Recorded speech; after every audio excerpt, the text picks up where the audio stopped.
No vídeo de hoje, o pastor Arilton vai responder perguntas importantes feitas por duas empresárias sobre o dom de línguas. Elas querem saber como funciona essa questão, pois a doutrina da subsequência diz que após o batismo no Espírito é necessário, ou melhor, é obrigatório falar em línguas. Mas isso é bíblico?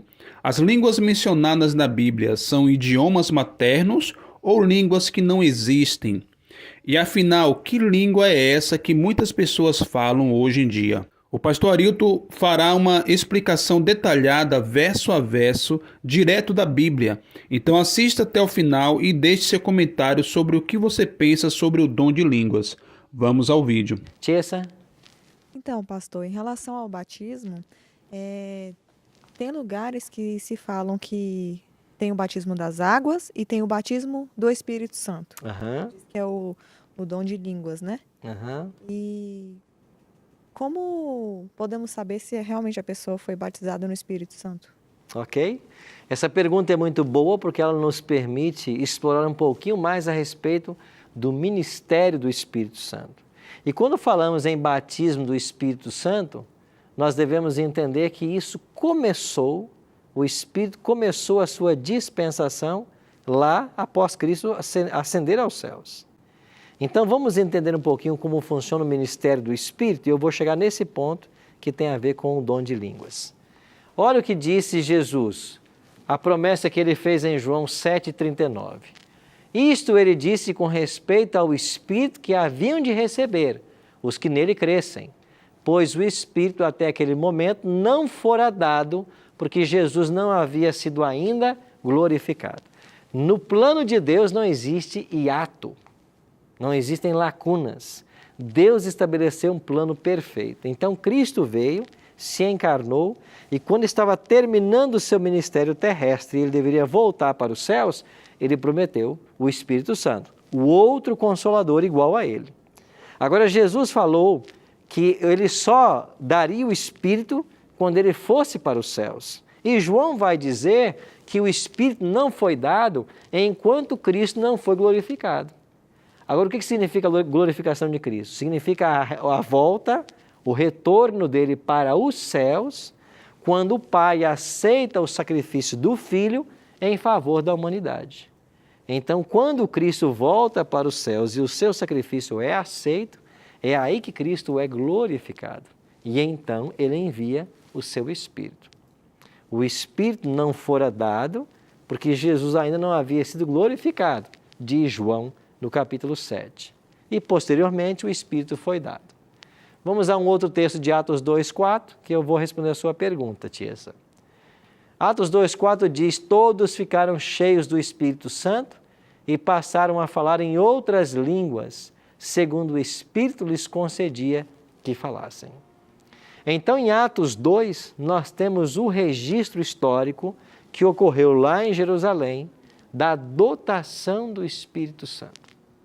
Então, a primeira vez que o Espírito Santo foi dado foi no dia de Pentecostes.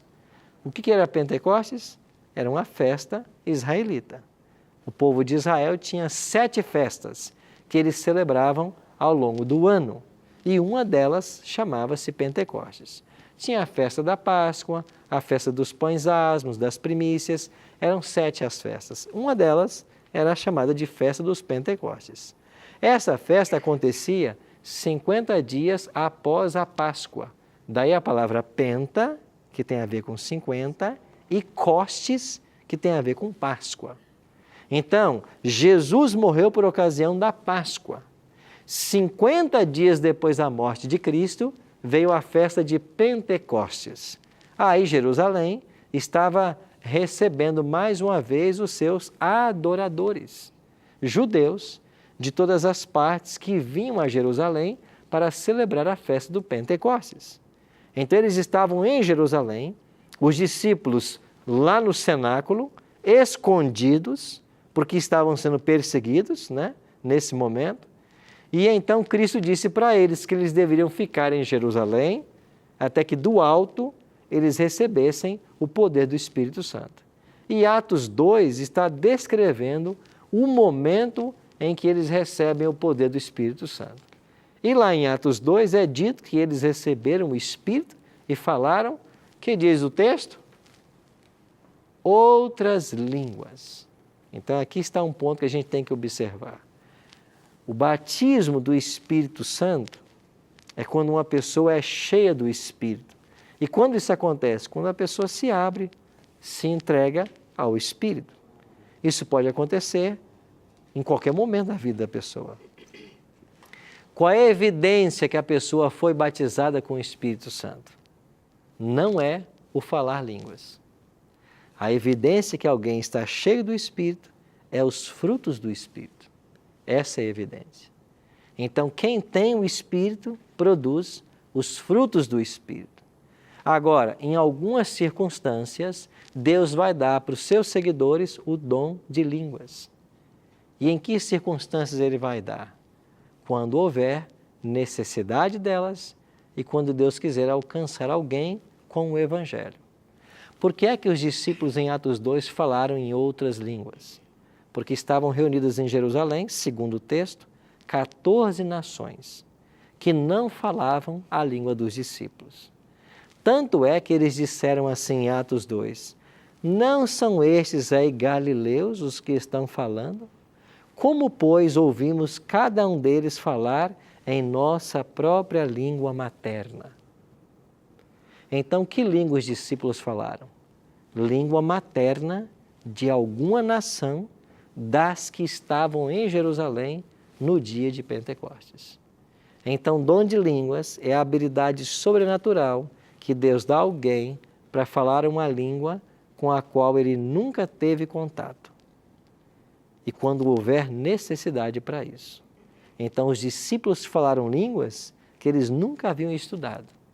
E foi assim que o Evangelho foi pregado, e só naquele dia 3.000 pessoas se converteram e foram batizadas. Alguns ensinam que falar em línguas é evidência do Espírito, mas a Bíblia não ensina isso. A Bíblia ensina que a evidência de que alguém tem o Espírito são os frutos do Espírito, que nós lemos outro dia em Gálatas 5, 22 e 23. Não sei se eu respondi sua pergunta. É isso, Tiessa? Cíntia, né? Isso. É que sempre na igreja eu ouvi falar que a evidência do batismo no Espírito Santo é falar em línguas, né? Aí trouxe dúvida agora, assim, porque em 1 Coríntios 14 diz, porque se eu orar em línguas desconhecidas, meu espírito ora bem. Aí o que ele quer dizer com isso? Língua desconhecida não quer dizer que uma língua que não se fale em algum local. Se quer dizer uma língua que a pessoa que está orando não tem o conhecimento, né? Então você vai ter em 1 Coríntios um caso singular onde o apóstolo Paulo está lidando com uma falsa manifestação do Espírito Santo. A igreja de Corinto era uma igreja muito problemática. Quando você lê as duas cartas de Paulo à igreja, você vai descobrir que tinha gente lá que ia para a ceia e se embriagava de tanto beber vinho. Você vai ver que tinha incesto dentro da igreja, filho tendo um relacionamento com mãe. Você vai ver que há adultérios, prostituições. Era uma igreja muito difícil. Quem sabe a igreja mais difícil que a gente conhece no Novo Testamento é a igreja de Corinto. E Paulo escreve 2 cartas para corrigir o procedimento dessa igreja. E tinha gente que estava falsificando o verdadeiro dom de línguas. Aí Paulo começa a argumentar com eles e vai ter um momento que Paulo diz assim, vocês sabem que eu falo línguas, mas eu prefiro falar algumas palavras que todos entendam a falar milhares de palavras que ninguém entende. Então é Paulo quem nos ajuda a sistematizar os dons espirituais.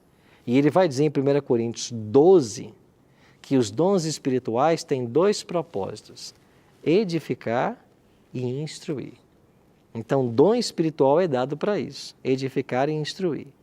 Então, se não está havendo edificação e instrução, o dom espiritual não está servindo para o seu fim.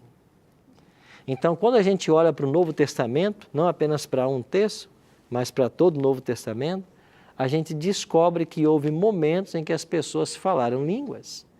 Há momentos claros que vai dizer que ali haviam pessoas que precisavam ser evangelizadas e que não falavam a língua dos apóstolos, como por exemplo em Atos capítulo 2.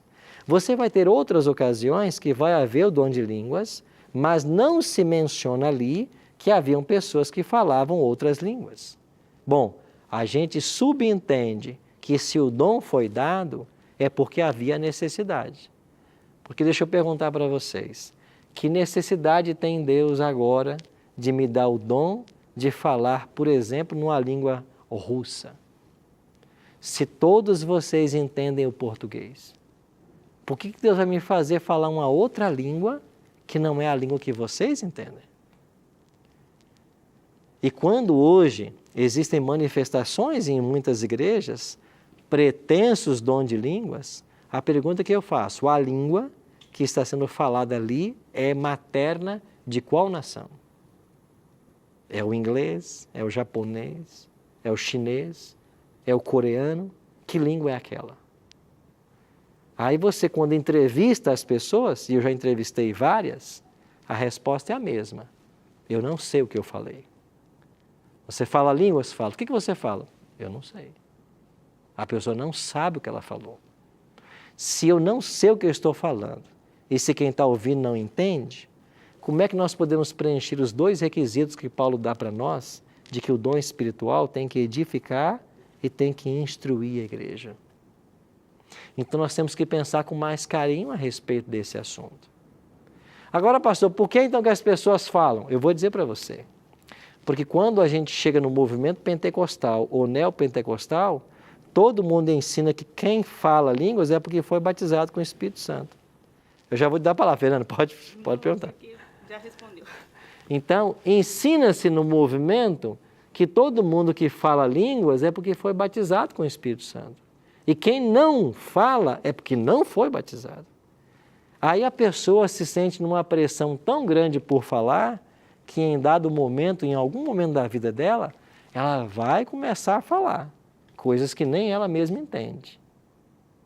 Agora, isso acontece por quê? Porque a pessoa, na sinceridade dela, está buscando seguir a orientação que é dada do púlpito por pastores. Então, ela, na sinceridade dela, acaba falando. Agora, o que ela falou? Ela mesma não sabe. E o que a gente deduz? Que ela falou por uma pressão de grupo, porque todos estavam falando e a pessoa acabou falando também, no desejo que ela tem de ser batizada pelo Espírito Santo. Sim, Fernanda. Então, mas, por exemplo, eu tenho irmãs na minha igreja muito sinceras em oração, em busca em Deus. Elas buscam muito o Senhor e a presença do Senhor, tanto na palavra quanto em oração, e elas falam em línguas estranhas, que realmente não é língua nenhuma de nenhum país, né? São línguas estranhas, e eu já fiz esse questionamento uma vez. Como que você sabe o que está sendo dito, né? Aí a resposta foi que é uma voz interior que revela algo para aquele momento.